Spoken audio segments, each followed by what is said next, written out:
አገልግሎት የመጀመሪያው ፍቅር ሐዋርያትን ለምንድነው እንደ እሳት የሚያንገበግብ የአገልግሎት ትጋት የነበራቸው? ውስጣቸው ፍቅር እግዚአብሔር ስለገባ። ኢየሱስ የሚለውን ስም ከዚህ በኋላ ጠርታችሁ እንዳታስተምሩ ብለው 40 ጅራፍ ገረፏቸው። ይህንን ስም ጠርተን ከማስተማር ዝም ልንል አንችልም አሉ። አያስችልም። በቃ ከገባ እሳት ሆኖ ያንገበግባል። እንድናገለግል የሚያደርገን ፍቅረ እግዚአብሔር ውስጣችን ካለ፣ አስራት በኩራት ስናወጣ፣ እንዲህ ላለው አገልግሎት ገንዘብ ስናዋጣ፣ ቤተክርስቲያንን ለማሰራት የሆነ ነገር ስናደርግ፣ እንደው እነዚህ ሰዎች በቃ እንደው አይሰለቻቸውም እያል እየመረረ እናደርገው ይሆናል። ሁላችንም የምናገለግለው የኃጢአት ይቅርታ ለማግኘት ቢምረን ብለን ነው። በነገራችን ቢምረን ብለን ለማንም ብለን አይደለም። እግዚአብሔር ቤት የምናገለግለው አገልግሎት እያንዳንዱ ተሰፍሮ ተቆጥሮ ዋጋ አለው። በሰማይም በምድርም ዋጋ ነው። በሰማይ መንግስቱን፣ በምድር ደግሞ ለእያንዳንዱ ድካማችን በማይክሮ ሰከንድ ቆጥሮ የሚከፍል እግዚአብሔር ብቻ። ብዙ ሰው ወደ ቤተ ክርስቲያን አገልግሎት ሲጋበዝ እኔ አልመጥንም፣ ለቦታው አልሆንም፣ ሰበካ ጉባኤ ሁኑ አገልግሉ፣ በፍጹም እኔ አይገባኝም፣ እንደዚህ አድርጉ አይገባኝም የሚል ሰዋል። የሚገርም ነገር ልንገራችሁ፣ እግዚአብሔር በታሪኩ እችላለሁ በሚሉ ሰዎች ስራ ሰርቶ አያውቅም። ሙሴ መቼ ነው እግዚአብሔር የሰራበት ታስታውሳላችሁ? ሙሴ እኮ ያደገው በቤተ መንግስት ነው። በቤተ መንግስት የፈርዖን የልጅ ልጅ ተብሎ ነው ያደገው። ስትራቴጂክ ቦታ ላይ ነው ያለው። ቤተ መንግስት ውስጥ ነው ያለው። እስራኤልን ግን ነፃ ያወጣው በፈርዖን ቤተ መንግስት ውስጥ ሆኖ ነው አይደል? ሞከረ በጉልበቱ ሊያወጣ በ40 ዓመቱ ግብፃዊውን ገደለ።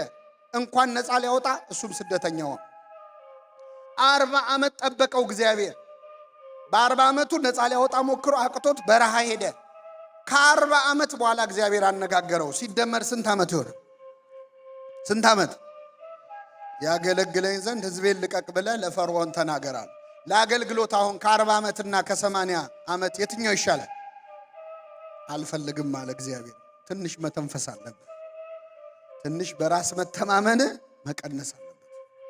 ስለዚህ እግዚአብሔር ስራ የሚሰራው መቼ መሰለ? እንደ ሙሴ እጸጳጦስ ፊት ስትደፋ ነው። ጫማህን ስታወልቅ። በሁሉ ቦታ የእግዚአብሔር ቃል መነገር አለበት። በስራችን፣ በትምህርታችን፣ በምንውልበት ቦታ ሁሉ ቅዱስ ጳውሎስ ምን አለ? በጉባኤም በቤታችሁ ማወራውላችሁ እንጂ አንዳች አላስቀረውባችሁ።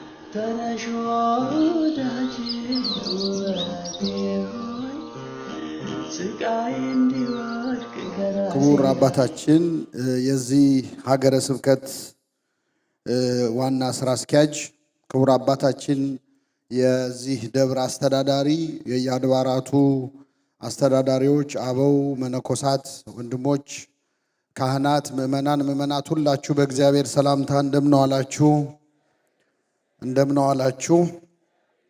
አሜን። ምሕረት ቸርነቱን አብዝቶ በእድሜያችን ላይ የዛሬዋን ዕለት ይችን ሰዓት ጨምሮ እስከዚህ ሰዓት ያቆየን የአባቶቻችን አምላክ ልዑለ ባሕርይ እግዚአብሔር ስሙ የተመሰገነ ይሁን። ለሲያትል ምእመናን የመጀመሪያውን የአእላፋት ዝማሬ ካደረጋችሁ ወዲህ ትንሽ ኮራ ብላችኋል ማለት ሰላምታችሁም ቀዝቀዝ ብሏል እና እንኳን አደረሳችሁ፣ እንኳን ደስ አላችሁ።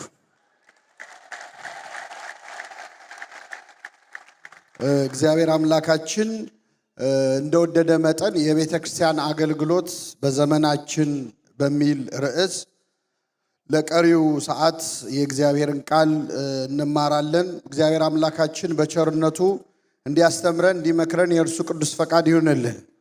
እንግዲህ እንደምታውቁት በቤተ ክርስቲያናችን ያለንበትን ሁኔታ መናገር ሳያስፈልግ ቅድስት ቤተ ክርስቲያን ለ2000 ዓመታት ያለማቋረጥ በመከራ ውስጥ ያለች ናት። ክርስቶስ ዓርብ ዕለት በጸለየበት ጊዜ አባት ሆይ ብትወድስ ይህች ጽዋ ከእኔ ትለፍ ብሎ ተናግሯል። ይህ ጽዋ ከእኔ ምን ትበል? ይህንን ንግግር ቅዱስ አምብሮስ የተባለው የቤተ ክርስቲያናችን ሊቅ ሲተረጉም ይህች ጽዋ ከእኔ ወደ ሌሎች ትተላለፍ ማለት ነው ይላል። ስለዚህ በክርስቶስ ላይ የወረደው ጥላቻ፣ በክርስቶስ ላይ የወረደው ድብደባ፣ ግርፋት ወደ ቅድስት ቤተ ክርስቲያን ተላልፏል። ይህ ጽዋ ከኔ ምን ትበል ስላለ ትለፍ ስላለ ዓለም ቢጠላችሁ እንዳትደነግጡ እንዳትገረሙ ከኔ አስቀድሞ እናንተን ጠልቷል። እኔን የጠላ ሁሉ እናንተን ምን ይላል? ይጠላል። በዓለም ሳላችሁ መከራ አለባችሁ፣ ነገር ግን አይዟችሁ እኔ ዓለምን አሸንፈዋለሁ ብሎ የተናገረው ቃል መጽናኛችን ስለሆነ ቤተክርስቲያን ከነመከራዋ ከነስቃይዋ ከሰማዕትነቷ ጋር ሙሽራው መጥቶ ሙሽራይቱን ቤተክርስቲያን እስኪወስዳት ድረስ በታላቅ ትዕግስት በታላቅ ጽናት ትጠባበቃለች። እስከ መጨረሻው የምንጸናበትን ኃይል አምላካችን ያድለን። አሁን ስንዘምር ነበረ በትናንትናው ዕለት፣ ዛሬም ዝማሬ ስናቀርብ ነበር። ቤተክርስቲያን መከራ በጣም በጸናባት ሰዓት፣ ምዕመናን በሚገደሉበት ሰማዕታት በሚሆኑበት ሰዓት እንዴት መዝሙር እንዘምራለን? እንዴት ነጭ እንለብሳለን? የሚል ጥያቄ ሳይፈጠርብን አይቀርም። በጣም የሚገርማችሁ እኔ ነቢየ እግዚአብሔር ዳዊት ከዘመራቸው መዝሙራት መካከል በሐዘን ስሜት ውስጥ ሆኖ የዘመረው አንድ መዝሙር አለ። ይህ መዝሙር ምንድነው? በባቢሎን ወንዞች አጠገብ በዚያ ተቀመጥን፣ ጽዮንን ባሰብናት ጊዜ ምን አለ? አለቀስን።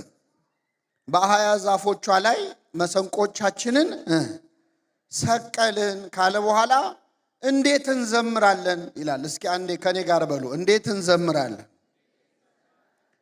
ዳዊት እንዴት እንዘምራለን ብሎ ዘመረ። እንዴት እንዘምራለን የሚለው ራሱ ምንድን ነው?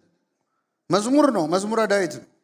ዳዊት መዘመር ሲያስጠላው ራሱ ዘምሯል፣ አመስግኗል።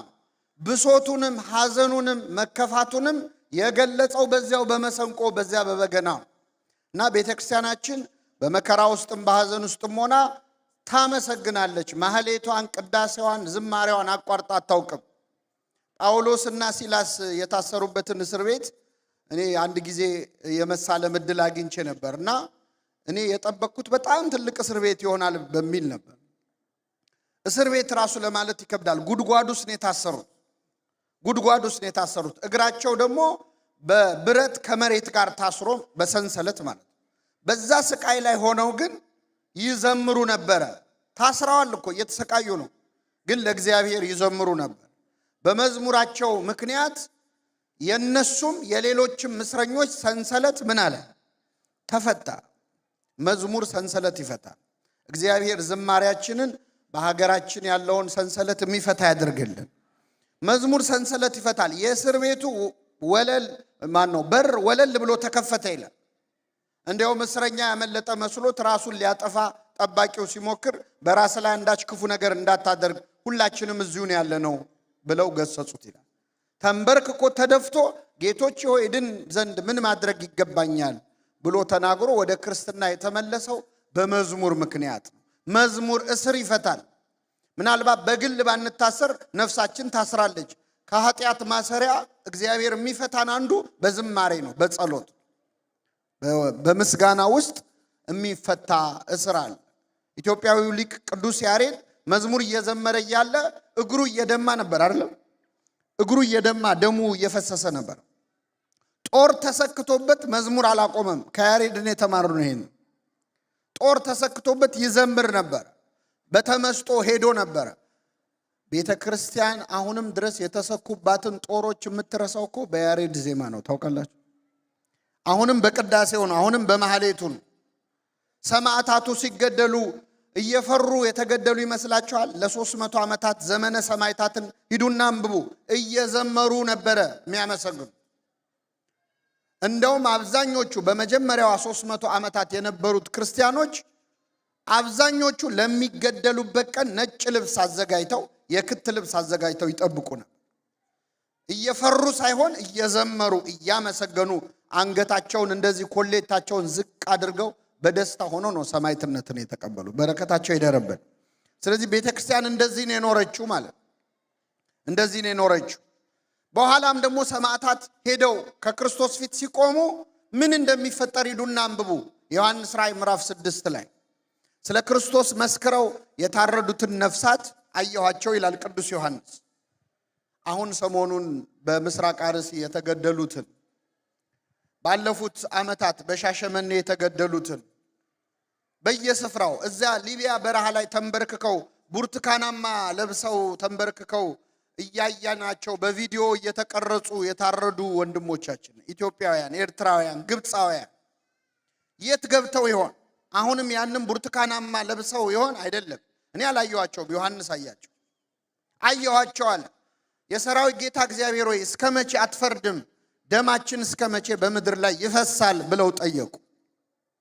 እንደነሱ የሚገደሉ የሌሎች ወንድሞቻቸው ቁጥር እስኪሞላ ድረስ ለጥቂት ጊዜ እንዲያርፉ ተባለላቸው። ትንሽ አረፍ በሉ አላቸው። ነጭ ልብስም ተሰጣቸው ይላል። ምን ተሰጣቸው? ነጭ ልብስ። አሁን ያም ብርቱካናማ ልብስ ጥለውታል።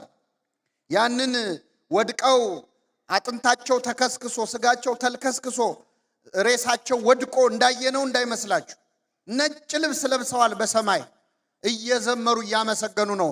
የኛንም ነገር እየነገሩት ነው። እስከ መቼ አትፈርድም ብለው በእግዚአብሔር ፊት ቆመው።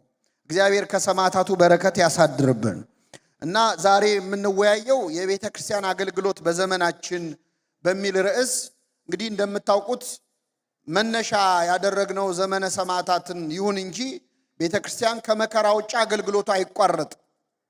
አሁን እያገለገልን ያለነው የቤተ ክርስቲያን አገልግሎት ማገልገል ካለብን አንጻር እና ቤተ ክርስቲያን ካሉባት ተግዳሮቶች ወይም ፈተናዎች አንጻር ወደ ኋላ እንድንቀር እያደረገን ያለው ምንድነው? መቼስ ወፍራም በግ አለ ሲሉት ይሞታል ይባላል።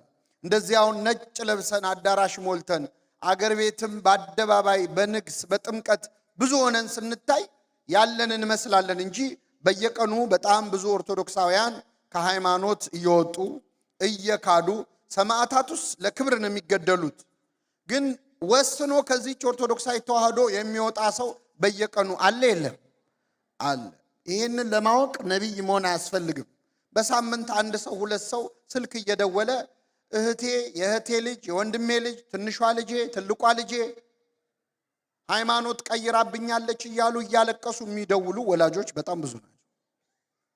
ሚስቴ ሃይማኖት ቀይራለች ምን ላድርግ የሚል ባል፣ ባሌ ከዚህ በኋላ ቤተክርስቲያን አልመጣም ማለኝ የምትል ሚስት፣ እኔ መቁረብ ፈልጋለሁ እሱ ግን ቤተክርስቲያን በአይኑ ማየት አይፈልግም የሚሉ ባለ ትዳሮች አሉበት።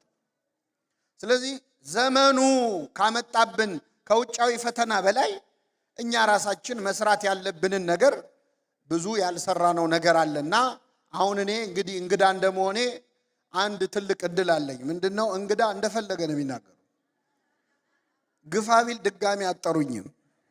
በቃ የመጨረሻው ሪስክ ድጋሚ አልመጣም። ስለዚህ እንደው የቤተ ክርስቲያን አገልግሎትን እንዳናገለግል የሚከለክሉን ነገሮች ምንድናቸው? ወደ ኋላ እንድንቀር የቤተ ክርስቲያን አገልግሎት እንዳይሰፋ እንዴ በእውነት ለመናገር ይቺ ቤተ ክርስቲያን እኮ ቅዳሴዋ ላይ በየቀኑ አዳዲስ ተጠማቂዎች እንደሚኖሩ እርግጠኛ ሆና ማለት ጻውኑ ክርስቲያን የሚል ዜማ ያስቀመጠች ቤተ ክርስቲያን።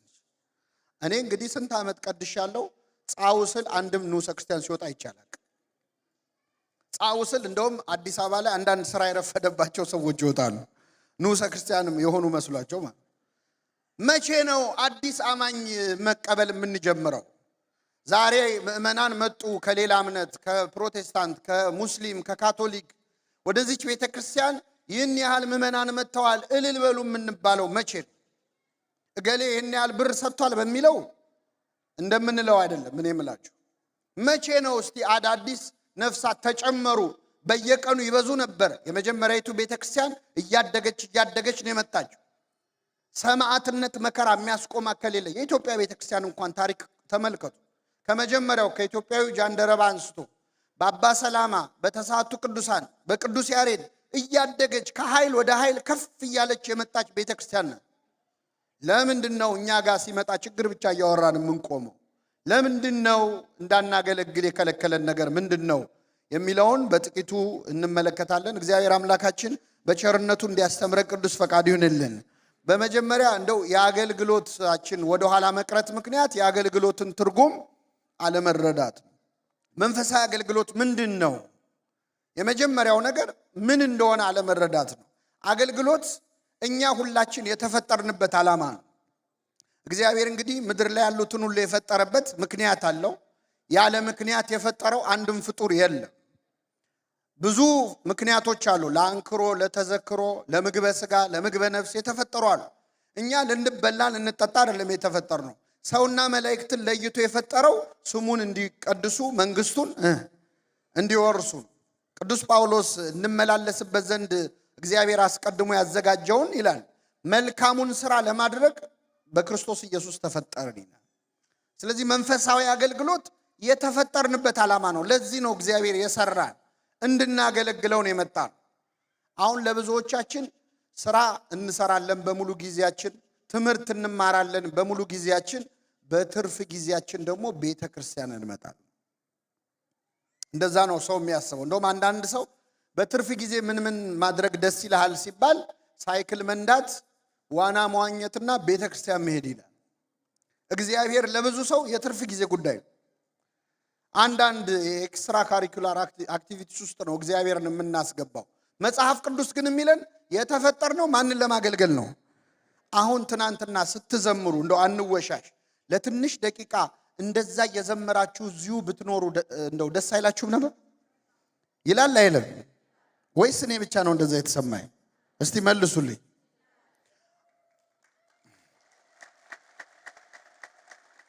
እንደው ዝም ብለን እየዘመርን እዚሁ ብንቀር ደስ አይላችሁም?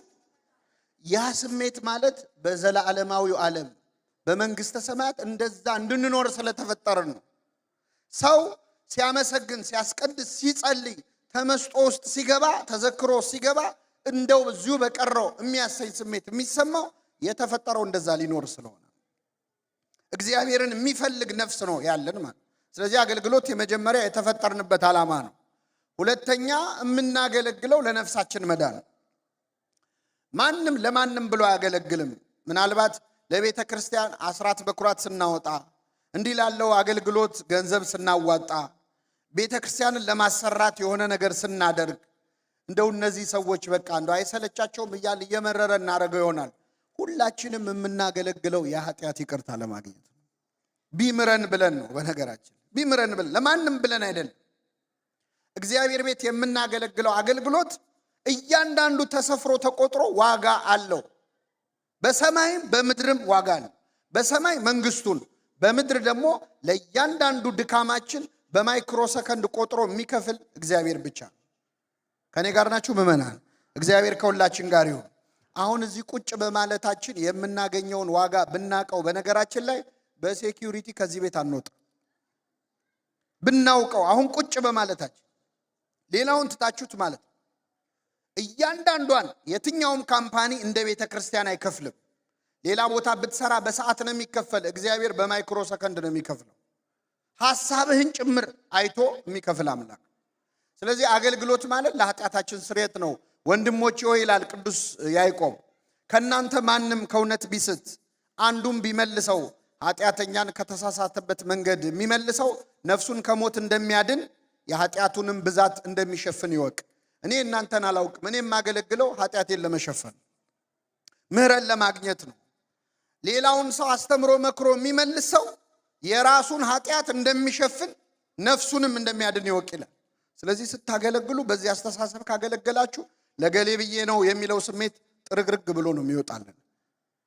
የኃጢአት ስርየት ለማግኘት እናገለግላለን። ሶስተኛውን ትርጉም ልንገራችሁና ወደ መጨረሻው እመጣለሁ። እስቲ አንድ ፈቃደኛ የሆነ ሰው እጁን ያውጣልኝ ከወንድሞች።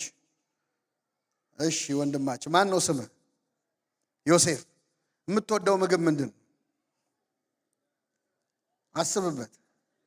ምን አለ? ሽሮ የሚወድህ ምግብ ነው። ለኢትዮጵያውያን አሁን እሺ ይሁን ችግር የለው። እኔ በጣም ይገርመኛል ሽሮ ምን እንደነካችሁ ነው እንጂ። እሺ ዮሴፍ፣ ሽሮን አሁን እዚህ ያለው ሰው በሙሉ ባይወደው አንተ ብቻ ብትወደው እዚህ ያለው ሰው ሽሮን እንዲወድ ምን ታደርጋለህ?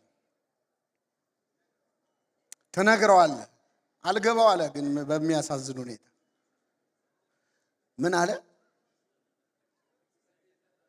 ምን አለ? ጸልይለታል። ሽሮን ለማስወደድ የሚጸልይ ሰው ተገኘ። በጣም ጥሩ ነገር ነው። እሺ ቁጭ በል፣ እግዚአብሔር ያክብርልህ። ለማንኛውም አንድ ሰው የሆነ ምግብ እንደው ጣዕሙን አልረዳ ሲለ ምንድነው የምናደርገው? እስቲ ንገሩ። አንድ ጊዜ ምን በለው? ብዙ ጊዜ እኔ ብዙም አልወደው ምግብ አለና እቺን ቅመሳት እንጂ ከዛ በኋላ አትበላም እንባላለን። ከጣፈጠን ነው ምን በለው አይደለ? ነብይ እግዚአብሔር ዳዊት ምን አለ?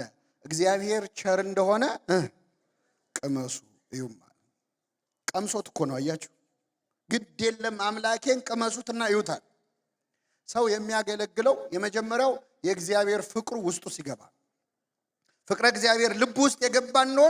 አንተ የወደድከውን አምላክ ሌሎች ምን እንዲሉ እንዲወዱ። አሁን ትናንት የዘመራችሁ ሰዎች ሄዳችሁ አቤት አመለጠሽ ትላላችሁ። ምን ነው በኖረ ኖሮ እገሌ ትላላችሁ። ፍቅረ እግዚአብሔር ከፍቅረ ቢጽ የሚስማማው በትክክል አገልግሎት ላይ ነው። ምን ነው ጓደኛዬ መታ ይሄን ባየች፣ ወንድሜ መጥቶ ይሄን ባየ የሚያሰኘን በእግዚአብሔር ፍቅር በጓደኛ ፍቅርም ስንሞላ። አገልግሎት የመጀመሪያው ፍቅር። ሐዋርያትን ለምንድነው እንደ እሳት የሚያንገበግብ የአገልግሎት ትጋት የነበራቸው? ውስጣቸው ፍቅረ እግዚአብሔር ስለገባ። ኢየሱስ የሚለውን ስም ከዚህ በኋላ ጠርታችሁ እንዳታስተምሩ ብለው 40 ጅራፍ ገረፏቸው። ይህንን ስም ጠርተን ከማስተማር ዝም ልንል አንችልም አሉ። አያስችልም። በቃ ከገባ እሳት ሆኖ ያንገበግባል። እንድናገለግል የሚያደርገን ፍቅረ እግዚአብሔር ውስጣችን ካለ። ታስታውሷታላችሁ ያቺ ሳምራዊት ሴት በጠራራ ፀሐይ ውሃ ልትቀዳ ወጣ በነበረ ጊዜ መድኃኒታችን ኢየሱስ ክርስቶስ ውሃ ጠጭኝ ብሎ አናገራት። አንተ አይሁዳዊ ስትሆን ሳምራዊት ከመሆን ከኔ እንዴት ውሃ ትለምናለህ አለችው። ገና ውሃ ጠጭኝ ሲላ ፖለቲካ ጀመረች። የዘር ጉዳይ ነው ያወራችው። ውሃ ጠጭኝ አላት። እሷ ግን አንተ አይሁዳዊ ነህ እኔ ሳምራዊ ነኝ። ውሃው አሁን አይሁዳዊ ነው ሳምራዊ ነው? ውሃ ነው አጠጭኝ የተባለችው። አንተ እንደዚህ ስትሆን እኔ እንዲህ ሲሆን መባባል፣ አንተ ኦሮሞ ስትሆን እኔ ትግሬ ሲሆን፣ አንተ አማራ ስትሆን እኔ ጉራጌ መባባል ማለት የተጠማ ሰው ጸባይ ነው። ጸጋ እግዚአብሔር የራቀው በፀሐይ የተቃጠለ ህይወት ያለው በኃጢአት ማለት ተስፋ የቆረጠች ነፍስ እንደዛ ነች። እና አንተ አይሁዳዊ ስትሆን ሳምራዊት ከመሆን ከኔ እንዴት ውሃ ትለምናለህ አለችው። ውሃ ጠጭኝ የሚልሽ ማን መሆኑን ብታውቂ የህይወት ውሃን እንዲሰጥሽ ምን ትዩ ነበር? ትለምኚው ነበር። አስተማራት ክርስቶስ። ጸባይ የላትም። የተጎዳ ሰው መቼስ ጸባይ የለውም አይደል? አንዴ ፖለቲካ ወራጭ ቆይታ ከያዕቆብ ትበልጣለህ አለችው፣ የያዕቆብን ፈጣሪ። ከዛ እያለች እየለሰለሰች መጣች። ከዛ ነብይ ትመስለኛለህ አለችው። መጨረሻ ላይ ግን ክርስቶስ የሚባል አለ መሲህ የሚመጣ እሱ ሁሉን ይነግረናል አለችው። ስትለው የሚያናግርሽ እኔ እርሱ ነኝ አላት። ከዛ ሂጂና ባልሽን ጠርተሽ ነይ አላት። ማንን ጠርተሽ ነይ? የለኝም ባል አለች። ባል የለኝም አለች። እውነት ብለሻል። 5 ባሎች ነበሩሽና አሁን አብሮሽ ያለው ህጋዊ ስላልሆነ ባልሽ አይደለም ማለት። ከውሸቷ ውስጥ እውነት አወጣላት። ወጣችና የከተማውን ሰው በሙሉ ግልብጥ አድርጋ የልቤን የነገረኝን ኑና ይውልኝ አለቻቸው። የምን የነገረኝን? አንድ ሰው ጠርተሽ ነኝ ያላት። የከተማውን ሰው ገልብጣ ይዛ መጣች። ለምንድነው አሁን እናንተ እዚህ አዳራሽ ሞልታችኋል? ሲያትል ውስጥ ያሉ ሌላውን ሃይማኖት ተውት፣ ኦርቶዶክሳውያን እናንተ ብቻ ናችሁ? እናንተ ናችሁ? ለምንድነው ቦታው እስኪጠብ ያልደረስ ነው? የልቤን የነገረኝን ኑና ይውልኝ ማለት ስላልቻለ አምላኬን ወቁልኝ ኑ እንዲህ ያስብላል አገልግሎት። ግልብጥ አርጋ ይዛ መጣች የከተማውን ሰው ማለት። እውነተኛ አገልግሎት ፍቅረ እግዚአብሔር ውስጥ ሲገባ አያስችልህም፣ ያንገበግባል። ፊልጶስ ጓደኛው ናትናኤልን አልጠራው? የናዝሬቱን ኢየሱስን አገኘ ነው ብሎ ማለት። ይህ ማለት ፍቅረ እግዚአብሔር ውስጥ ሲገባ የሚፈጠር ነገር። እዚህ በመጽሐፈ ነገሥት ላይ የ4 ለምጻሞች ታሪክ አለ።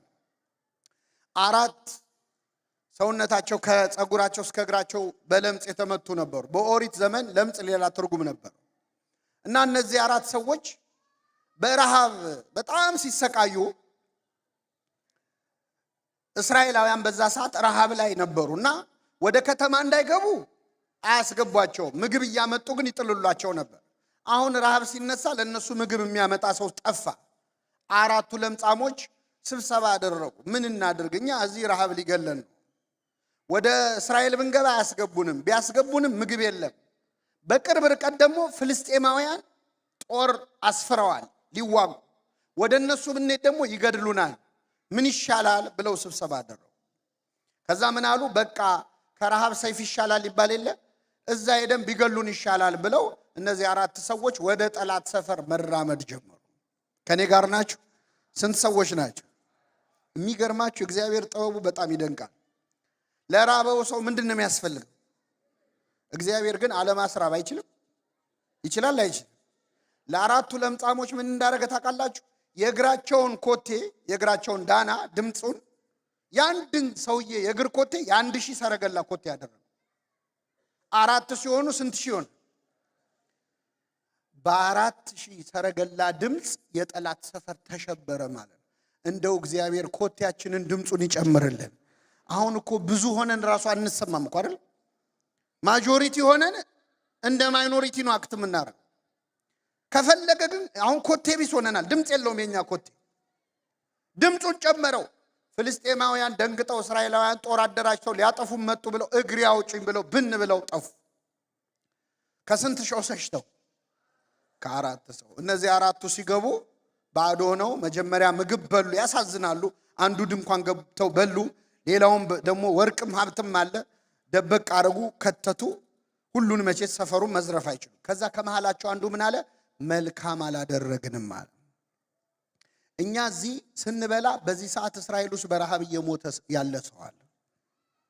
እስከ ጠዋት ብንቆይ ኃጢአት ይሆንብናል። አሁኑኑ ተመልሰን ሄደን እንናገር አለ። ተመልሰው ሄደው ለእስራኤል ቤት ተናገሩ ይላል።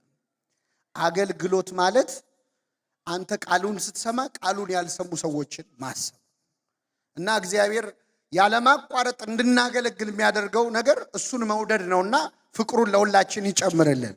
አሁን እዚህ ከተማ ውስጥ ስንት ኦርቶዶክሳውያን አሉ። እንደው ሌላ መመለሳችን ቀርቶ በሃይማኖት የሚመስሉንን ሰዎች እንኳን መያዝ ያልቻልነው የሚያንገበግብ ፍቅረ እግዚአብሔር ውስጣችን ስለሌለ ነው። እኔ አንድ ሊቀ ጳጳስ ያደረገውን ነግሬያችሁ ወደ ሁለተኛው እመጣለሁ። ቅዱስ ጎርጎርዮስ ዘኑሲስ ይባላል። እስኪ በሉ ቅዱስ ጎርጎርዮስ ዘኑሲስ።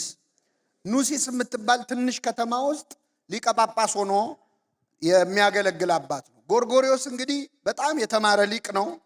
ሪቶሪክ የተማረ፣ የግሪክ ፊሎሶፊ የተማረ፣ ቴዎሎጂ የተማረ በጣም ምሁር ነው እና አንዲት ኑሲስ የምትባል ትንሽ መንደር ጳጳስ ሆኖ ሲመደብ በጣም ብዙ ሰዎች የእሱ ወንድም ቅዱስ ባስልዮስ ነው እንዴት ይህን የመሰለ ሊቅ ወስደህ እዛ ገጠር ትጥለዋለህ ብለው በጣም አዝነዋል። ወንድምን ደና ስም ያለው ከተማ ላይ ለምን አልመደብከውም ሲሉት እኔ ወንድሜ በከተማው እንዲጠራ ሳይሆን ከተማው በወንድሜ እንዲጠራ ነው የምፈልገው። እና ይገርማቸዋል ቅዱስ ጎርጎርዮስ ሲያገለግል እዛ ከተማ ውስጥ ያሉት ክርስቲያኖች 13 ቤተሰብ ብቻ ነበሩ። ስንት ቤተሰብ? 13 ቤተሰብ ነበሩ። እንኳን ጳጳስ ቀርቶ ማለት ነው። እኔ ራሱ 13 ሰው አለ ቢባል ሲያትል ድረስ አልመጣም። በስልክ አገናኙኝ ነው የምለው። እሱ ግን 13 ቤተሰብ አስተምሮ ከዛች ሀገረ ስብከት ሳይወጣ ለክርስቲያን ዓለም ሀገረ ስብከቱ ነች፣ ለጳጳስ ግን ሀገረ ስብከቱ ዓለሙ ነች ይባላል። እዛው አስተምሮ አረፍተ ዘመን ገቶት ሞተ። ሲሞት እዛች ከተማ ውስጥ ያሉት ክርስቲያን ያልሆኑ ሰዎች 13 ብቻ ነበሩ። ክርስቲያን ያልሆኑት ሲያትል ውስጥ እኛ መንፈሳዊ አገልግሎት ከጀመረን ስንት ሰው ተመለሰ? ወይ ስንት ሰው ወጣ? ይሄ በጣም አሳሳቢ ነገር ነው። ስለዚህ አገልግሎት ፍቅር ነው። አገልግሎት ከእግዚአብሔር ጋር መስራት ነው። አንዳንድ ሰዎች እኔ እኮ ከገሌ ጋር ነው የምሰራው፣ እኔ የቅርብ አለቃዬ እኮ ገሌ ገሌ ነው ብለው ይኮፈሳሉ። የኔ ኢሚዲየት አለቃ ኦባማ ነው ይል ነበር አንድ ሰውዬ፣ አሁን ታሰረ መሰለ። የቅርብ አለቃዬ ኢሚዲየት አለቃዬ ባራክ ኦባማ ነው ይል ነበር። ኢሚዲየት አለቃችሁ እግዚአብሔር እንዲሆን ከፈለጋችሁ ቤተክርስቲያን ውስጥ አገልግሉ። እኛ ቅዱስ ጳውሎስ ምን አለ? እኔ ተከልኩ አጵሎስም አጠጣ እግዚአብሔር ያሳድግ ነበረ። እኛ ከእግዚአብሔር ጋር ምን ሰራነን አለ። ከማን ጋር? ቤተክርስቲያን ውስጥ ማገልገል ማለት ከእግዚአብሔር ጋር አብሮ መስራት ማለት ነው። ዋይት ሃውስ ከሚሰራ ሰው ይልቅ ቤተክርስቲያን ውስጥ የሚሰራ ሰው ለዘላለማዊ መንግስት እየሰራ ነው ያለው። ለቤተ መንግስት ነው የሚሰራው። ሊያውም ህልፈትም ሽረትም የሌለው ስልጣን ላለው ንጉስ ነው የሚሰራው ለእግዚአብሔር። ስለዚህ አገልግሎት ማለት ከእግዚአብሔር ጋር አብሮ መስራት ነው። እንዳናገለግል የሚያደርገን የመጀመሪያው አገልግሎትን አለመረዳት ነው። 3 ነው የምነግራችሁ፣ ከዛ ወደ መጨረሻው እመጣለሁ። እንዳናገለግል የሚያደርገን ሁለተኛው አይገባኝም ማለት። ብዙ ሰው ወደ ቤተክርስቲያን አገልግሎት ሲጋበዝ እኔ አልመጥንም፣ ለቦታው አልሆንም፣ ሰበካ ጉባኤ ሁኑ አገልግሉ፣ በፍጹም እኔ አይገባኝም፣ እንደዚህ አድርጉ አይገባኝም የሚል ሰዋል። የሚገርም ነገር ልንገራችሁ፣ እግዚአብሔር በታሪኩ እችላለሁ በሚሉ ሰዎች ስራ ሰርቶ አያውቅም። እኔ በጣም የሚገርመኝ ነገር እናንተም ሳይገጥማችሁ አይቀርም። አንዳንዴ ሰበካ ጉባኤ ሲመረጥ እንደው ድሪም ቲም የሚባል ሰበካ ጉባኤ ተመርጦ አይታችሁ ታውቃላችሁ? እንደው በጣም የተማሩ ሰዎች ከአቅም ያላቸው ከልምድ ያላቸው በቃ ይሄ ቲምማ አገር ይቀይራል ተብሎ ይመረጥና ድብልቅልቅ ብለው ይወርዳሉ። ምንድነው ችግሩ? በጣም እኮ እውቀት ያላቸው ሰዎች ናቸው። ለምን መሰላችሁ? እችላለሁ የሚሉ ሰዎች ለእግዚአብሔር አይመቹትም። በነገራችን ላይ 12ቱ ሐዋርያት ምሁራን ቢሆኑ ኖሮ ክርስትናኛ ጋር አይደርስም ነበር። ፊዚቢሊቲ ስተዲ ያጠናሉ። በእርግጠኝነት ይሄ ክርስትና ለዓለም አይሆንም፣ ለሮም አገዛዝም አይሆንም ብለው ቁጭ ብለው ክርስትናኛ ጋር አይደርስም ነበር። ሙሴ መቼ ነው እግዚአብሔር የሰራበት ታስታውሳላችሁ? ሙሴ እኮ ያደገው በቤተ መንግስት ነው።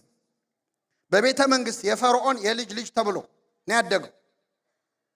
ስትራቴጂክ ቦታ ላይ ነው ያለው። ቤተ መንግስት ውስጥ ነው ያለው። እስራኤልን ግን ነፃ ያወጣው በፈርዖን ቤተ መንግስት ውስጥ ሆኖ ነው አይደል? ሞከረ በጉልበቱ ሊያወጣ በ40 ዓመቱ ግብፃዊውን ገደለ። እንኳን ነፃ ሊያወጣ እሱም ስደተኛ ሆነ። 40 ዓመት ጠበቀው እግዚአብሔር። በ40 ዓመቱ ነፃ ሊያወጣ ሞክሮ አቅቶት በረሃ ሄደ። ከ40 ዓመት በኋላ እግዚአብሔር አነጋገረው። ሲደመር ስንት ዓመት ይሆነ? ስንት ዓመት? ያገለግለኝ ዘንድ ሕዝቤን ልቀቅ ብለህ ለፈርዖን ተናገራለሁ። ለአገልግሎት አሁን ከ40 ዓመትና ከ80 ዓመት የትኛው ይሻላል? አልፈልግም አለ እግዚአብሔር። ትንሽ መተንፈስ አለብህ።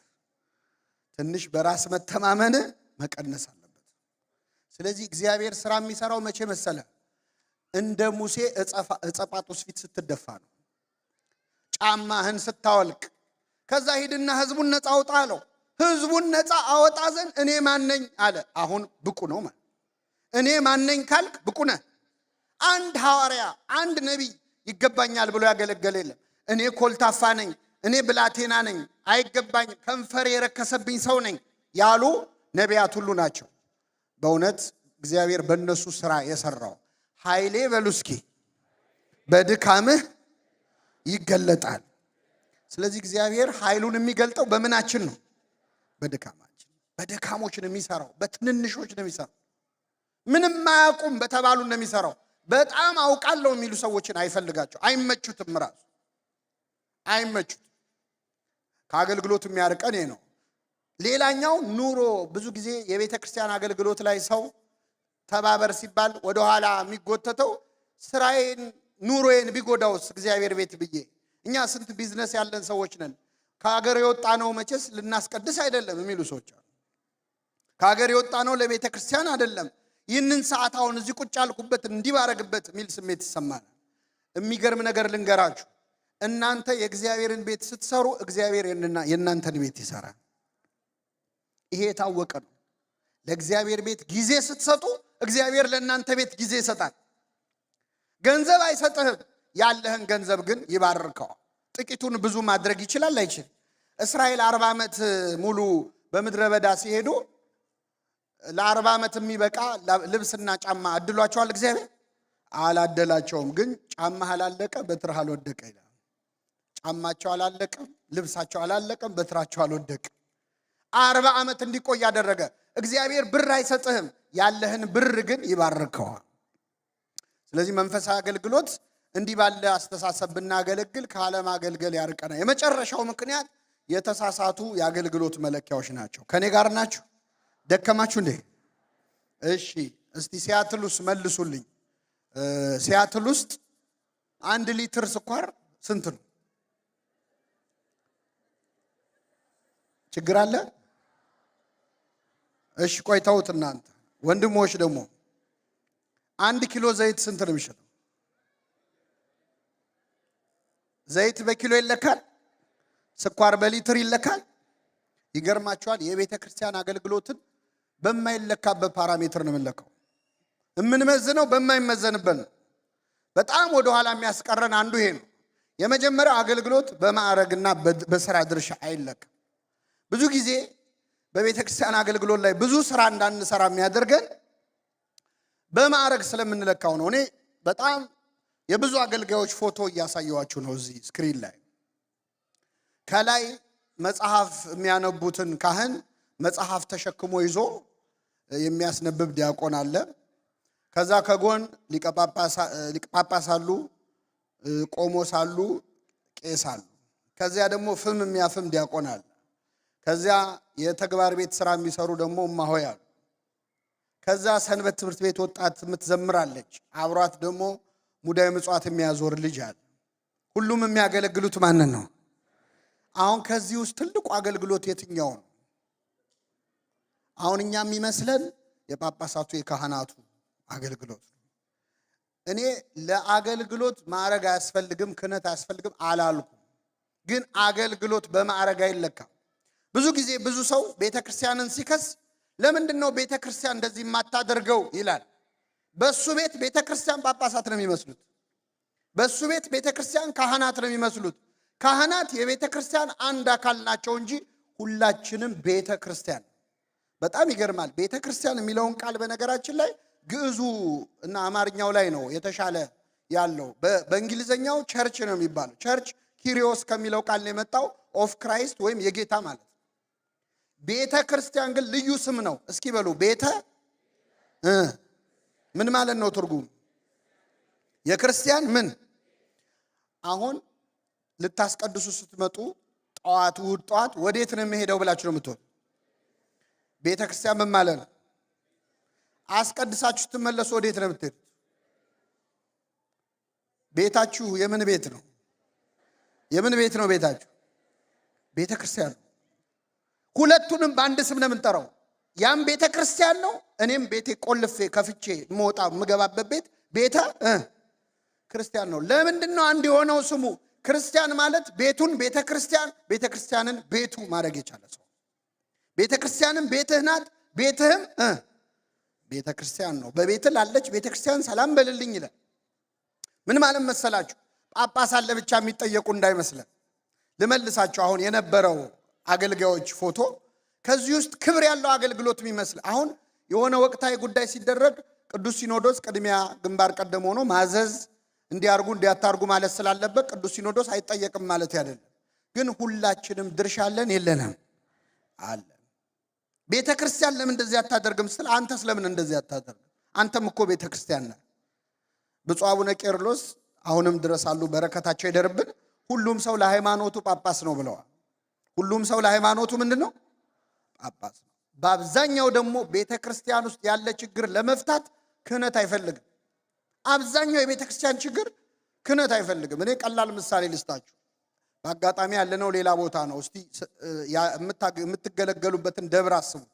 እኔ በጣም አስተውያለሁ። በሄድኩበት ደብር የሚገለገሉበት መቅደስ ውስጥ የግድግዳ ሰዓት አለ። አብዛኛው ግድግዳ ሰዓት አይሰራም። ምን ሆኖ ነው የማይሰራው?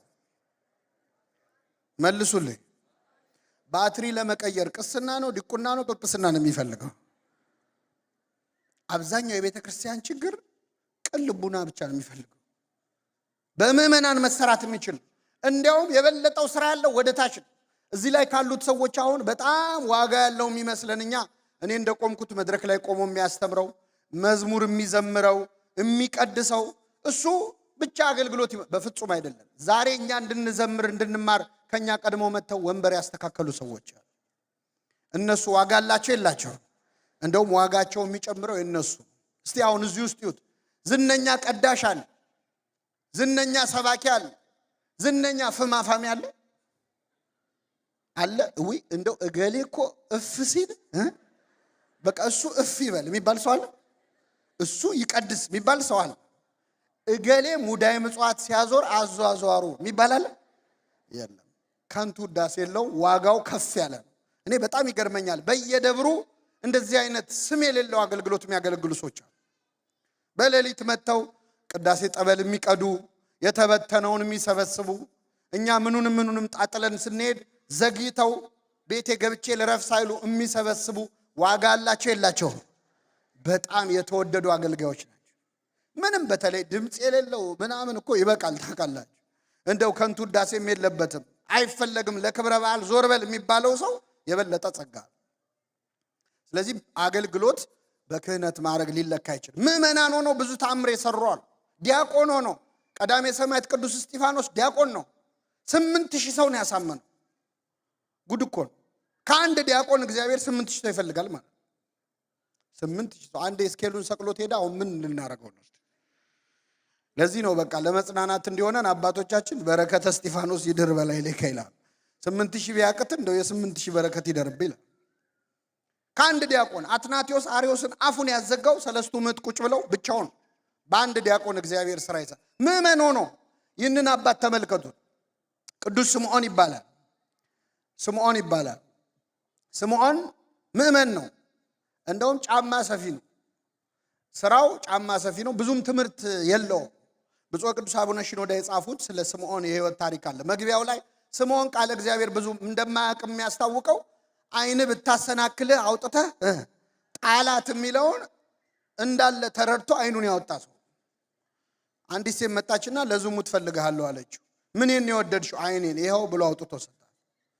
አይኔ የተባለው ትርጓሜው ሌላ ነው። እሱ ግን አይኑን አወጣ።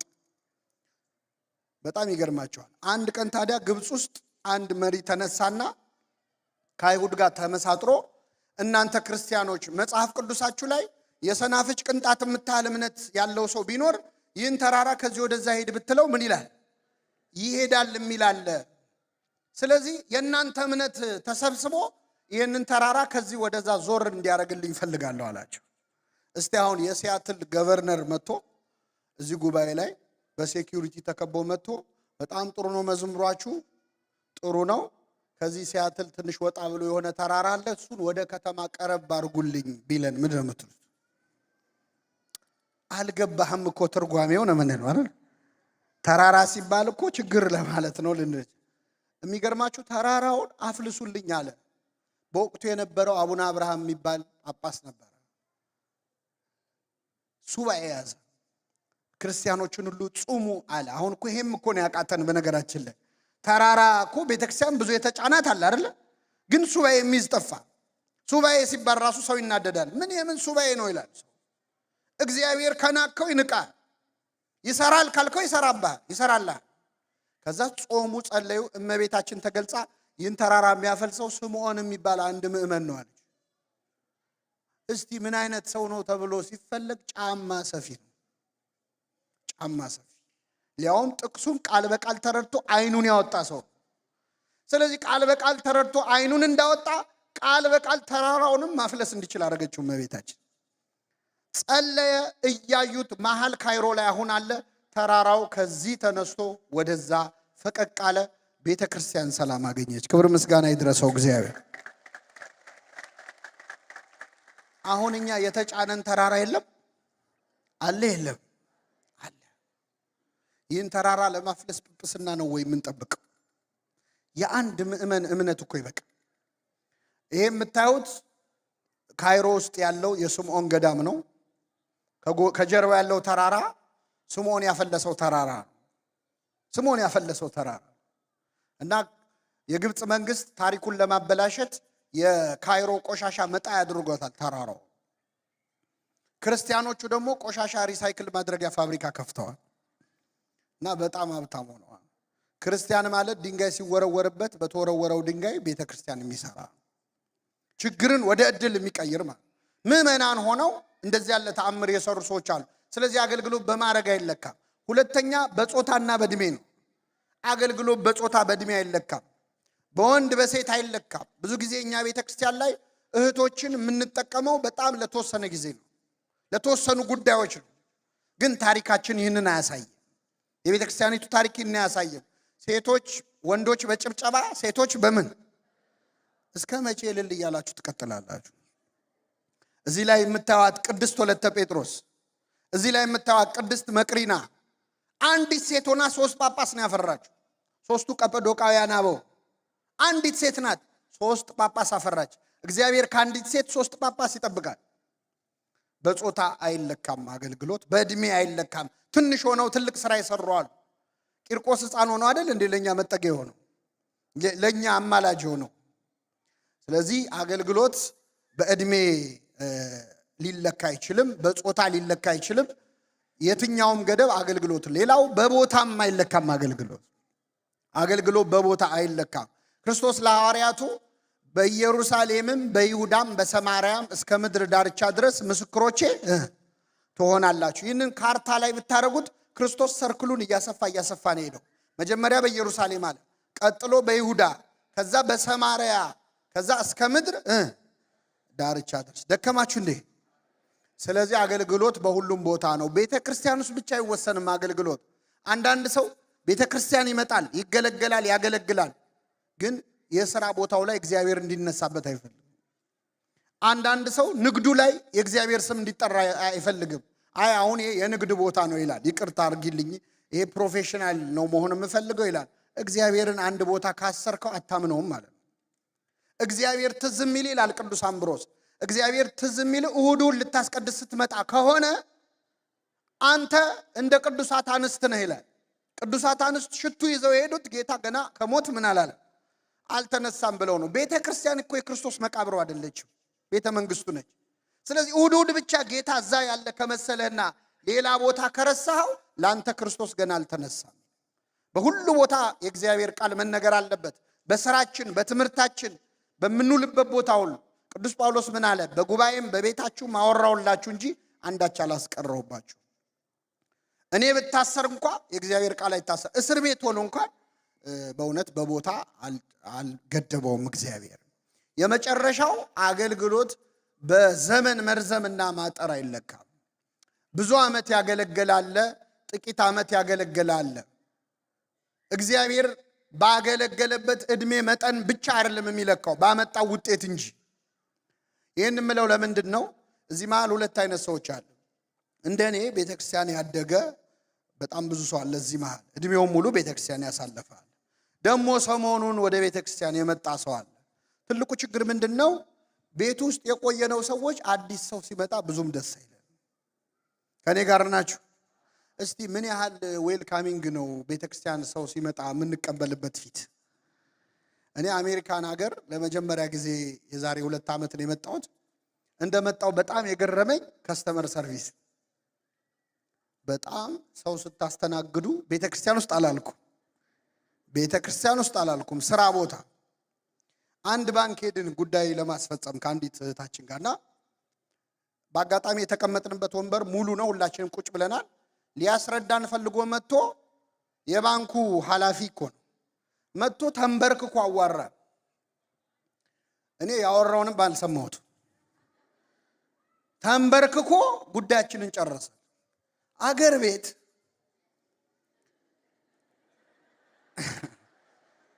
ተንበርክከን አይፈጸምልን። ተንበርክከ ማለት እና ተቃራኒውን ነው ያየሁት። ይሄን ሰውዬ ጤነኛ ነው አልኩ። በጣም ገረመኝ። የሚገርመው ሁላችሁም የምትሰሩበት ቦታ ላይ ከስተመር ሰርቪስ ተንቀጥቅጣችሁ ነው ሰርቭ የምታረጉት አይደል? ቤተክርስቲያን ግን ሰው ሲመጣ እንዴት ነው የምናስተናግደው? ፊታችን ይጋረፍ የለ እንዴ? አናስጠጋም እኮ ለመሳሳት እንኳን እድል አንሰጥም። ሰዎች ቤተክርስቲያን መጥተው የሆነ ስተከሰሩ አለቀላቸው። አንድ ሰውዬ እሁድ ጠዋት ቤተክርስቲያን መጣ ከሚስቱ ጋር መጥቶ አያውቅም። በግድ እንደው ለምናው እስቲ ዛሬ እንኳን አስቀድስ በዓል ነው ብላው ሊያስቀድስ መጣና ቅዳሴው ተካሂዶ ስብከት እየተሰበከ ያለ ሞባይሉ ጮኸ፣ ስልኩ። ከዛ ሲጮህ ቤተ መቅደስ ውስጥ ያለው ሰው በሙሉ ዞሮ ገላመጠው። ያማትባል ግማሹ። እንደዚህ አይደል ምንለው? እንደው ቤተክርስቲያን መጡ። ሁሉም ሰው ባይኑ ገረፈው። ከዛ ኪሱ ጠፋበት ራሱ። አንዳንዴ ሰው ሲያይ እኮ ያስደነግጣል አይደል? እንዴት አድርጌ ልዝጋው ብሎ እንደምንም ብቻ ዘጋው። ከዛ ሰባኪው እኔ የቆምኩበት ቦታ የቆመው ሰውዬ ደግሞ ለ5 ደቂቃ ስልክ ቤተክርስቲያን ውስጥ እንዴት ይዛችሁ ከፍታችሁ ትመጣላችሁ በሚል ለ5 ደቂቃ ገሰጸው ሰውዬው። ከዛ አለቀ። ከቤተክርስቲያን ቤት እስኪደርስ ድረስ ሚስቱ መኪና ውስጥ እየመከረችው ነው። እርምህን ብትመጣ እንደው ታዋርደኝ እያለች ማለት። ከዛ ደረሰ ቤት። ቀኑ ተበላሸ ማለት። ከዛ በቃ ዛሬ ቀን አይደለም ብሎ ሄደና ትንሽ ልጠጣ በቃ ብሎ ሊሰክር ማለት። መጠጥ ቤት ገብቶ ቢራ አዘዘ፣ አቀረቡለት። ቢራውን ተቀብሎ ተጎነጨና ባንኮኒው ላይ ያስቀምጣለሁ ሲል ተደፋበት። ተደፍቶ እዛ የተቀመጡ ሰዎች ላይ ተረጨ። ደግሞ ደና ሱፍ የለበሱ ሰዎች ናቸው። ዛሬ ቀን አይደለም ማለት ተነሱና ውይ አይዞ ያጋጥማል እኮ ምንም ማለት አይደለም ማለት። የመጠጥ ቤቷ ባለቤት ሰራተኛ አዘዘችና ቦታው ተወለወለ።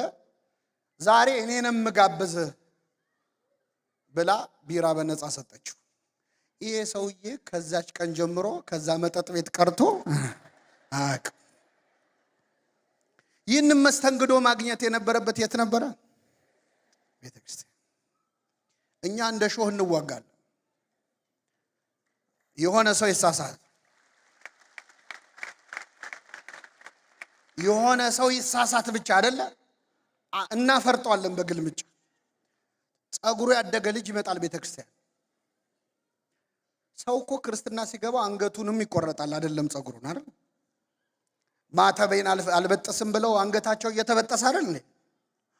እኛ ግን ሰዎች ቤተክርስቲያን ውስጥ ገብተው እንዲለወጡ አይደለም የምንፈልገው፣ ተለውጠው እንዲገቡ ነው።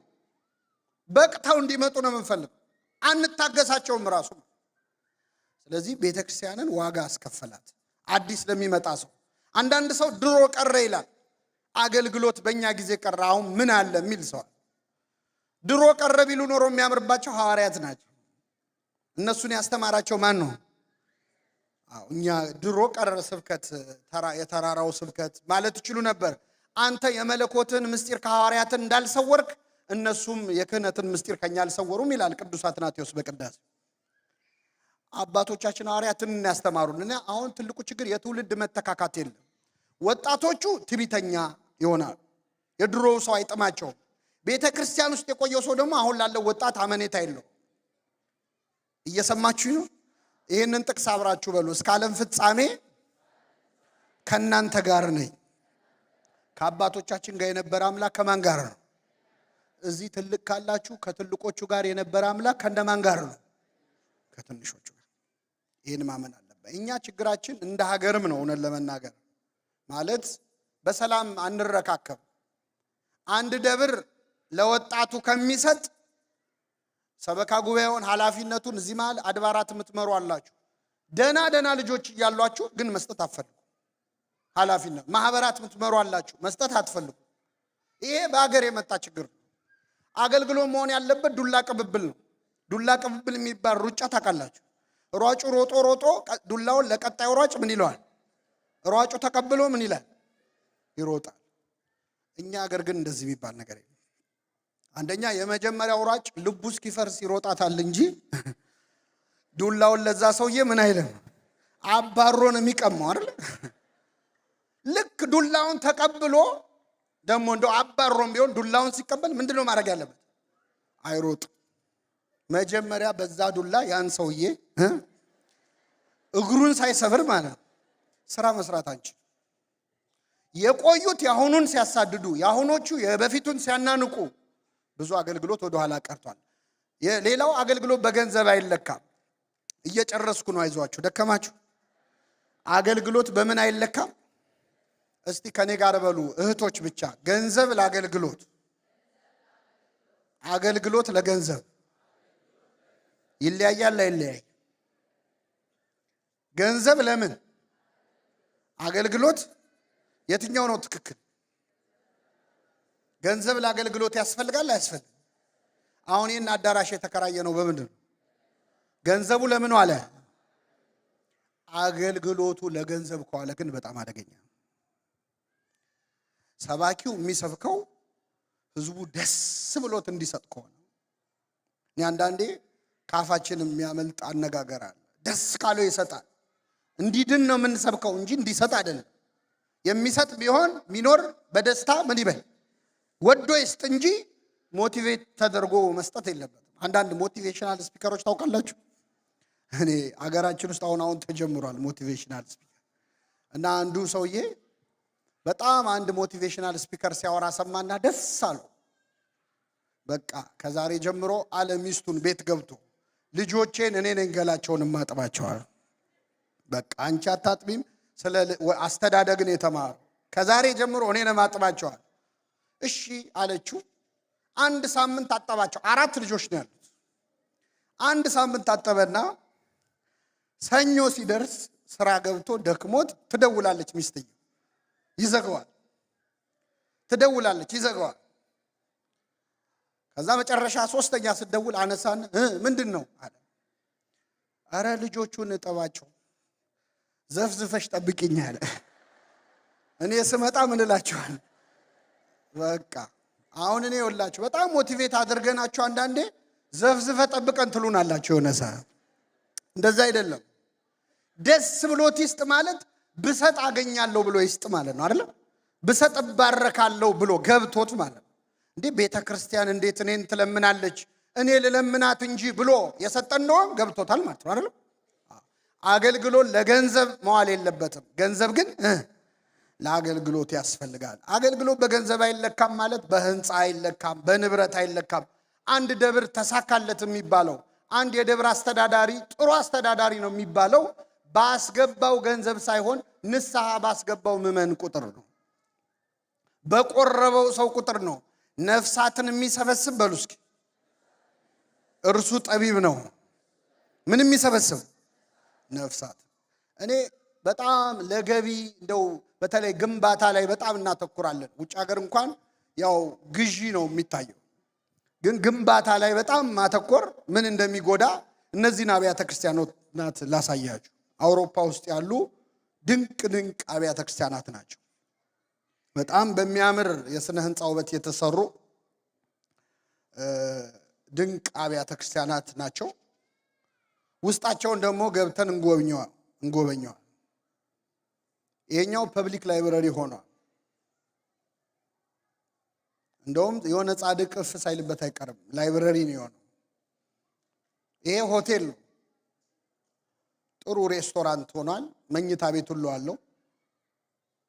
ቤተ ክርስቲያን፣ ይሄ ደግሞ ናይት ክለብ ሆኗል። ይሄ ዳንስ ማስተማሪያ ቤተ ክርስቲያን የነበረ። እኔ ራሴ አንዴ ቀና በሉና ስሙኝ፣ ዴንማርክ የሚባል ሀገር ሄጄ ከአንድ አባት እዛ ያሉ ጋር ለአገልግሎት እኛ ጉባኤ ከማድረጋችን በፊት ጠዋት ላይ ስንመጣ የቢራ ጠርሙሶች ነበሩ ቤተ መቅደስ ውስጥ። ሰብስበን አጽድተን ነው ጉባኤ ያደረገው። ይሄ ጫማ ሞሎ ነው። ትናንት ቤተ ክርስቲያን የሆነ ማለት ነው። ያልተሰራ ሰው የተሰራ ቤተ ክርስቲያን ያፈርሳል። የተሰራ ሰው ደግሞ ያልተሰራ ቤተ ክርስቲያን ምን ይላል? ይሰራል። አገልግሎት አሁን እኛ ብዙ ገንዘብ የምናወጣው ልጆቻችንን ለማስተማር ነው ወይስ ለሆነ ግንባታ ነው እንድትጠይቁ ነው። እኔ እንድትመልሱልኝ አይደለም ራሳችሁ። በአገር ደረጃ እንደ ቤተ ክርስቲያን እንደው በገፍ ገንዘብ የሚወጣው ለአብነት ትምህርት ቤቶች ነው፣ ለመንፈሳዊ ኮሌጆች ነው። በጀት የለም የሚባለው ለነሱ። ለድግሱ ግን በጀት አለ። ለሌላው ለጊዜያዊ ነገር በጀት አለ። ዋጋ ያስከፍለናል። አገልግሎት በማይለካበት መለኪያ ስንለካ በተገልጋዩ ብዛት ማንነት ብዙ ሰው ስላለ ጥቂት ሰው ስላለ አይደለም። ጥቂት ሰው ላይ የተሰራ ስራ ቤተክርስቲያንን ብዙ ያቆያታል። ክርስቶስ አስተምሮ ሄደው 12 ሐዋርያት ነው። 12 ሐዋርያት ዓለምን ክርስቲያን ማድረግ ችለዋል። ትንሽ ሰው ላይ የተሰራ ስራ ብዙ ውጤት ሊያመጣ ይችላል። ይህንን ካየን ሁለተኛው ክፍል በጣም አጭር ነው፣ ከ10 ደቂቃ አያልፍም። እስቲ አንድ ጊዜ ተነሱ።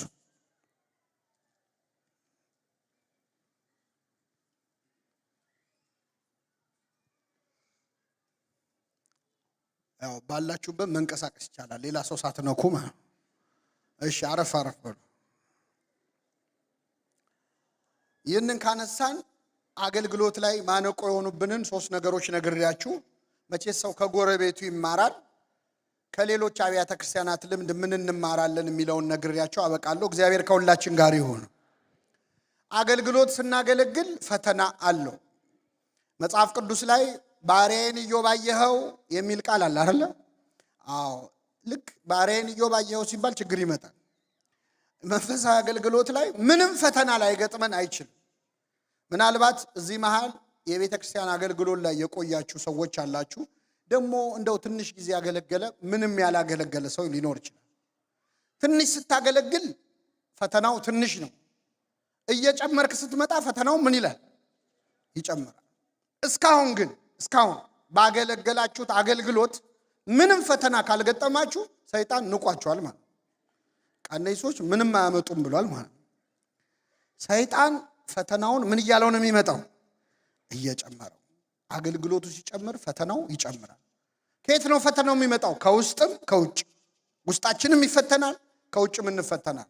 አንዳንድ ሰው አሁን አገልግሎት ላይ ገባና ቤተክርስቲያን ትንሽ የሆነ አስተዋጽኦ ለማድረግ በቅን ልቦና ተነሳስቶ ሲሰራ አንድ የሆነ ሰው መጥቶ የሆነ ንግግር ተናግሮ ሞራሉን ሲሰብረው እኔ ይሄንን አልጠበቅኩም ነበረ፣ እኔ አርፌ ባስቀድስስ ይላል። እንዲህ እንድትሉ ነው ሰይጣን የሚፈትናችሁ። ጥለህ ብትሄድስ? አገልግሎት ማለት እስከ መስቀል ነው፣ እስከ መሰቀል፣ እስከ መሞት እና ፈተና ብዙ አለው። ውስጣዊ ፈተናዎቹን ልንገራቸው። የመጀመሪያ ከንቱ ውዳሴ ነው። እንደዚህ ትልቅ ነገርም ስትሰሩ፣ ሌላም የሆነ ነገር ስታሳኩ፣ ወይ ህንፃ ቤተክርስቲያን አዲስ ስትገዙ፣ ወይ የሆነ አይነት አቺቭመንት ሲመጣ ፈተናው ከንቱ ውዳሴ ነው። ከንቱ ውዳሴ በሰሚው ልብ ውስጥ ነው ይላሉ አባቶቻችን። ሰው እስኪያመሰግንንም አንጠብቅም፣ እንታባያለን እና ውስጣችን እንዲያርግ ያለው የማለት ስሜት ይፈታተናል። ግን ጌታ ምንድነው ያለው ለሐዋርያቱ? እናንተ ደግሞ የታዘዛችሁትን ሁሉ ባደረጋችሁ ጊዜ የማንጠቅም ባሪያዎች ነን፣ ልናደርግ የሚገባንን አድርገናል በሉ። እስኪ በሉ የማንጠቅም። አይ ላቆመው ነው እኔ። እሺ በሏ። ባሪያዎች ነን፣ ልናደርግ የሚገባንን አድርገናል በሉ። አሁን እኛ ምንድነን? ምንድናችሁ? ምን አይነት? እኔ አይደለሁም፣ ይቅርታ አድርጉልኝ፣ እኔ አይደለሁም። ጥቅሱን በደንብ ይዩት እስቲ። እናንተ ደግሞ የታዘዛችሁትን ሁሉ አድርጋችኋል። የታዘዛችሁትን ሁሉ። ስለዚህ የማንጠቅም ባሪያዎች ነን ለማለት ራሱ አንችል። አንድ ፈረንጅ መጣና ስልጠና ላይ ኢትዮጵያ ለምን ድሃ መሆን አልቻለችም አለ። እስቲ ንገሩኝ፣ ኢትዮጵያ ለምን ድሃ መሆን አልቻለች? ድሃ አይደለንም። በነገራችን ላይ ድሃ አይደለም፣ የድሃ ድሃ ነን። ኢትዮጵያ ድሃ ለመሆን ትንሽ ሀብታም መሆን አለባት። ስለዚህ ድሃ መሆን ራሱ፣ ስለዚህ የማንጠቅም ባሪያዎች ነን ለማለት ራሱ አንችልም። ምክንያቱም ልናደርግ የሚገባንን ምን አላደረግንም። ፈተናዎቻችን ውስጣዊ ነው። ሰው በሰራው ስራ ዝም ብሎ ከንቱ ውዳሴ የሚሰበስብ ከሆነ ልክ ደሞዝ ሳይደርስ ብድር የሚበደር ሰው ታውቃላችሁ? ከገሌ 500 ብር ከገሌ 300 ብር የደሞዝ ቀን ደሞዝ ከፋይ ነው እሱ። በከንቱ ውዳሴ ከሰበሰብ ነው ዋጋችን በምድር ይቀራል፣ በሰማይ ዋጋ የለንም። እንዲህ ከመባል ይሰወረን። ፈተናዎቻችን ብዙ ናቸው። ቤተክርስቲያንና ለማወቅ ይሄን ሰዓት ላለመፍጀት ልለፈው።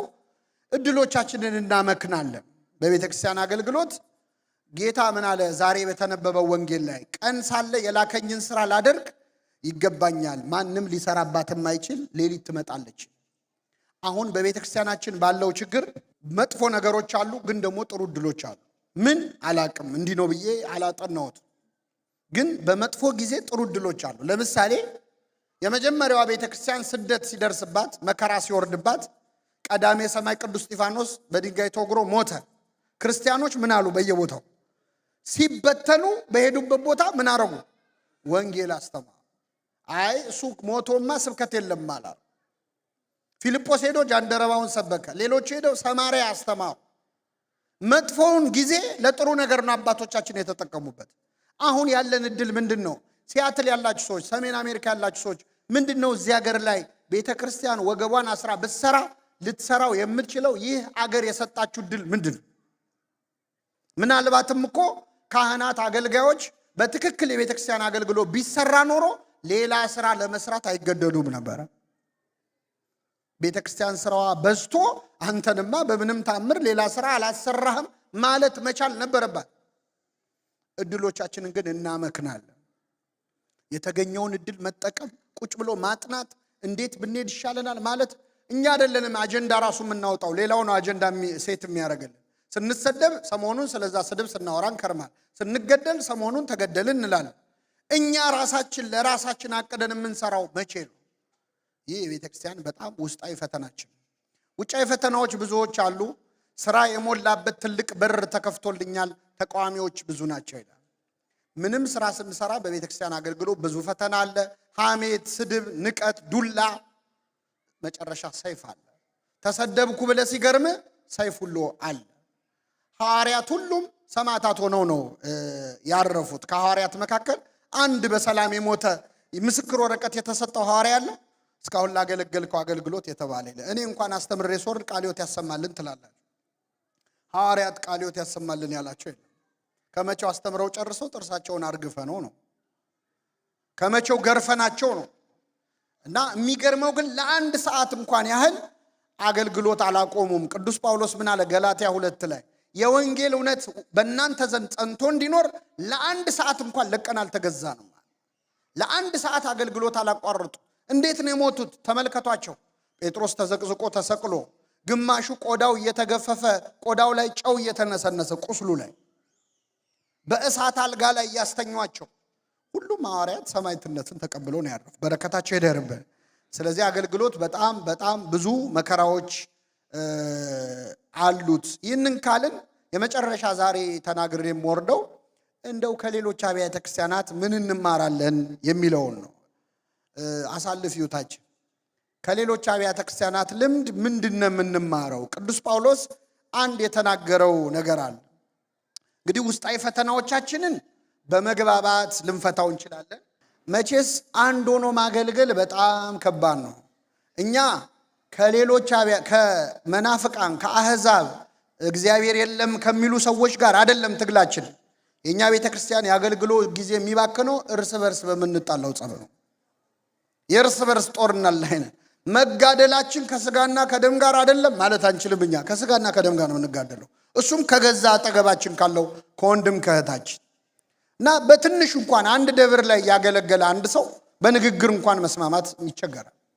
ፍቅር ከማጣት ማለት እንደው ለቤተ ክርስቲያን ብዬ ነው ብለው ሰዎች ሲጣሉ የሚውሉ አሉ። የሰው ልብ የሚያቆስል ነገር ተናግረው እኔ ለአገልግሎቱ ነው የሚሉ ሰዎች አሉ። እግዚአብሔር ልቡናቸውን ይመልሰው።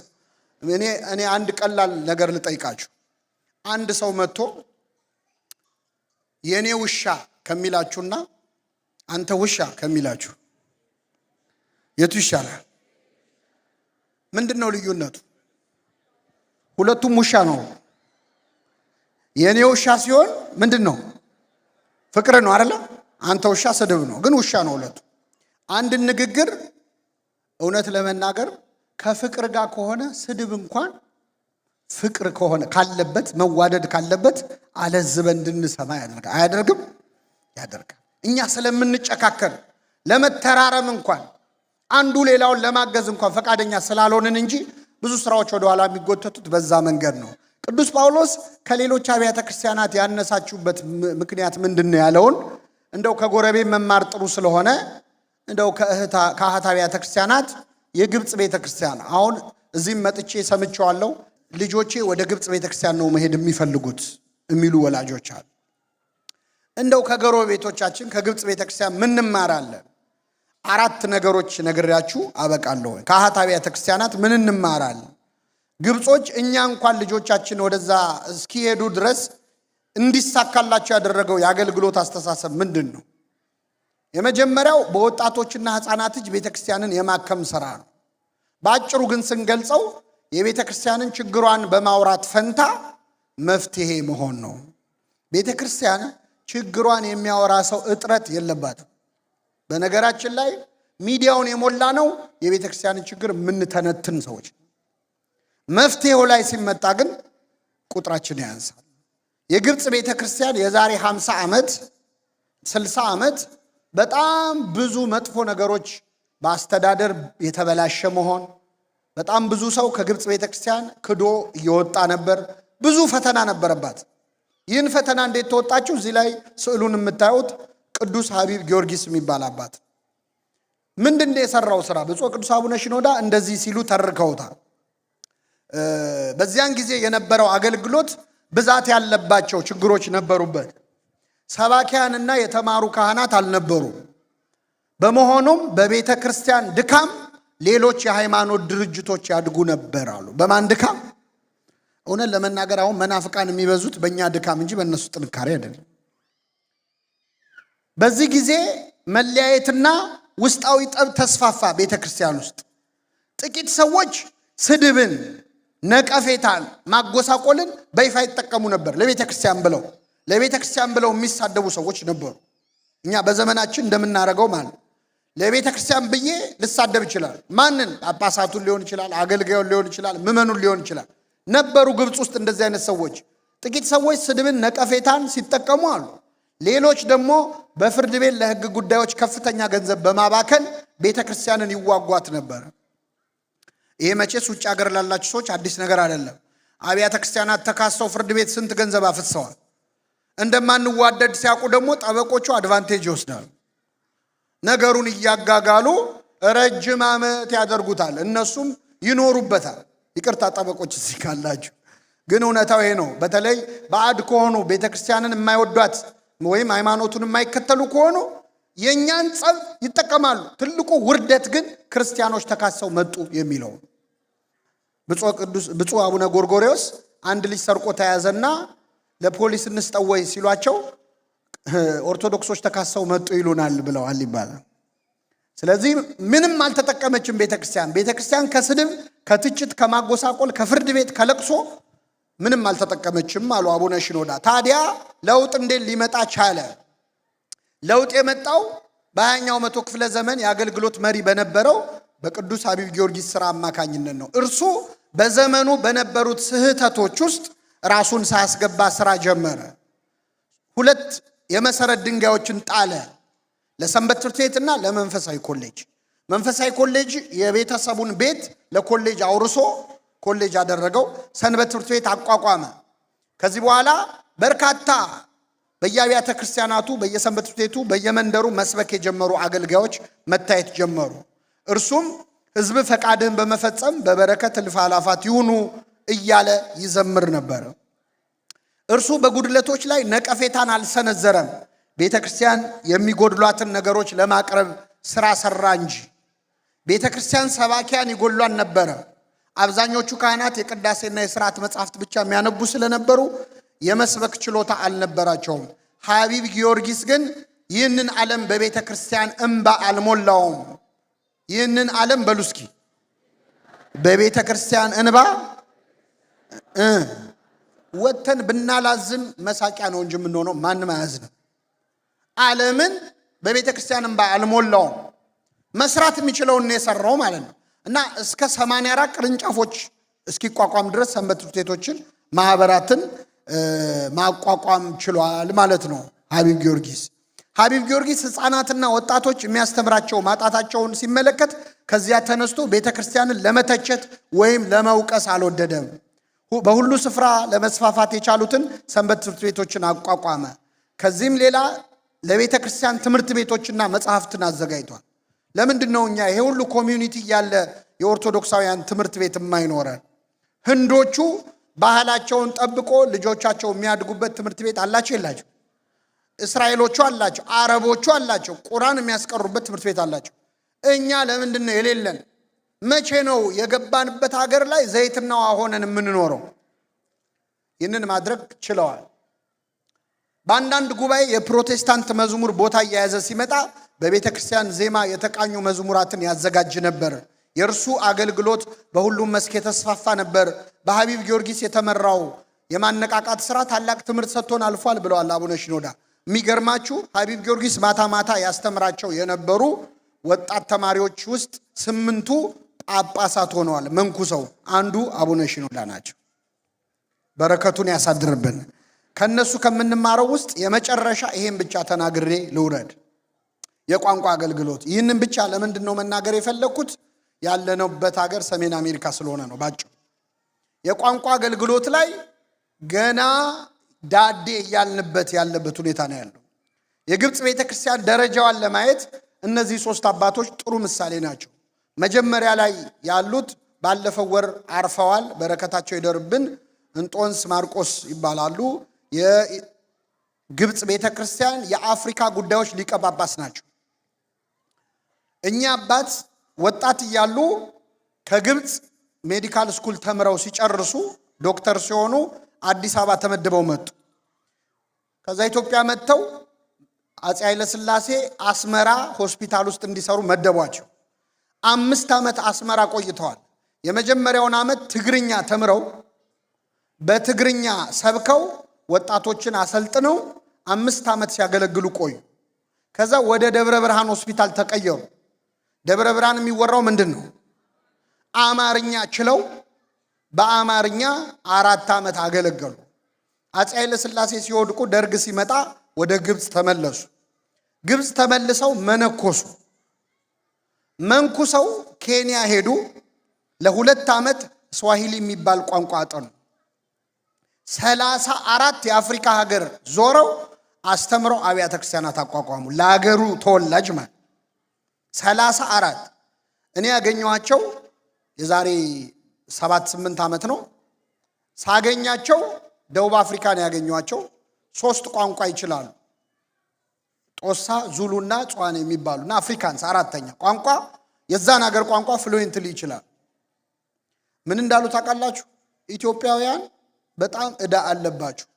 እኔ ቆዳዬ ጥቁር ቢሆን ኖሮ አፍሪካ ውስጥ ኦርቶዶክስ ያልሆነ ሰው አይኖርም ነበር። ይህን ስራ መስራት ያለባት ማን ነበረች? ኢትዮጵያ ነበረች። እና በቅርቡ አርፈዋል። በረከታቸው ይደርብን። እኛ ገና ስለ 1 ስለ 2 ቋንቋ እየተጨቃጨቅን ያለ ነው። አገር ውስጥ 1-2 ቋንቋ እንኳን ገና የዘር ጉዳይ የዘረኝነት ምናምን እየተባለ ያጨቃጭቃል። ይህንን ሁሉ አፍሪካ ሀገር ማዳን ችለዋል። 2ቱ ጳጳሳት ግን ያነሳዋቸው ለምንድን ነው? እዚህ ሀገር የምታገለግሉ አባቶቻችን፣ ወንድሞቻችን፣ ምእመናን በተለይ ዲሲሽን ሜከር ሲሆናችሁ የዛሬ 5 እና 10 ዓመት አሁን ያሉ ልጆቻችሁ ያድጋሉ። ምን እንዲሆኑ ነው ያሰባችሁላቸው? ምንድነው የታቀደው? አሁን ከኛ በላይ እንግሊዘኛ እንደ ሀገሬው ተወላጅ መናገር የሚችሉ ልጆች አሉን። የቋንቋ አገልግሎት ቅድም ወንድማችን እንዴት ወርቅ አድርጎ እንዳስተማረ አይታችኋል። የአክሰንት ችግር የለባቸው፣ የቋንቋ መረዳት ችግር የለባቸው፣ አገሩን የማወቅ ችግር የለባቸው።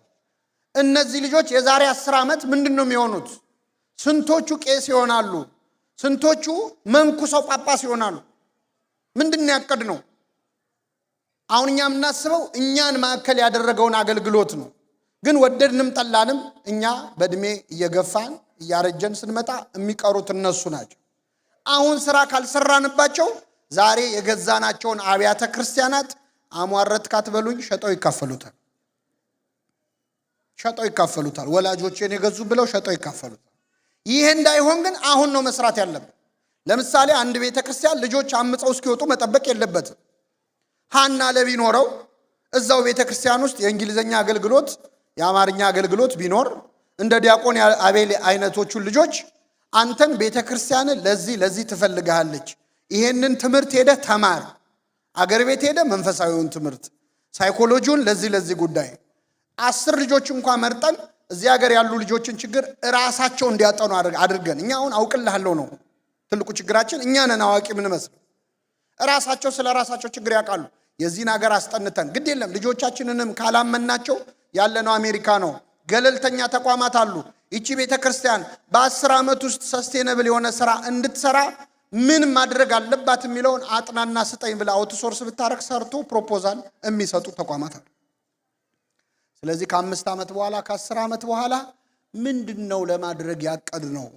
ይሄ አሁን ያለውን ቤተ ክርስቲያን ሰፋ አድርጎ መስራት፣ ይሄ ያለውን ምመን የበለጠ ማድረግ እሱ ለእኛ ነው የሚጠቅመው። ለልጆቻችን የሚጠቅመው ግን ልጆቻችን ላይ የምንሰራው ስራ ነው። የሰማነውን በልቡናችን ያሳድረው።